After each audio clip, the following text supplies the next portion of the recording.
প্রধানমন্ত্রীর নির্দেশটা খুব স্পষ্ট, সেটা হচ্ছে আমাদের মানে সাশ্রয়ী হতে হবে ব্যয়ের দিক থেকে, এক নম্বর।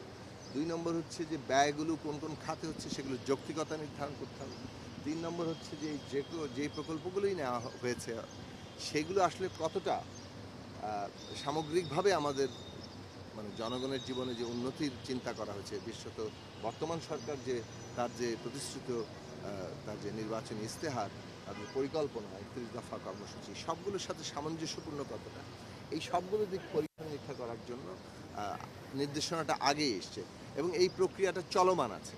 এর মধ্যেই কিন্তু আমাদের এগিয়ে যেতে হচ্ছে। একদিকে আমরা পরীক্ষা নিরীক্ষা করা হচ্ছে, রিভিউ করা হচ্ছে, আবার অন্যদিকে কাজও তো এগিয়ে নিয়ে যেতে হবে।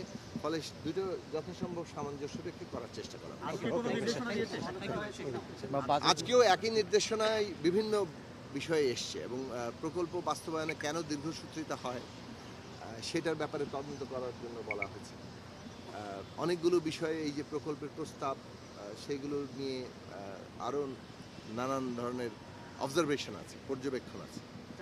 তো সেই সব পর্যবেক্ষণগুলো তিনি দিয়েছেন এবং প্রত্যেকটা বিষয়ই আসলে অনেক দূর পর্যন্ত কিভাবে জনগণের জীবনের উন্নতি এবং আমাদের এখানে একটা টেকসই আমাদের প্রাণ প্রকৃতিকে রক্ষা করে কিভাবে উন্নতিটা করা যায় সেই সবগুলো দিক থেকে কিন্তু বিচার করা আছে মানুষের।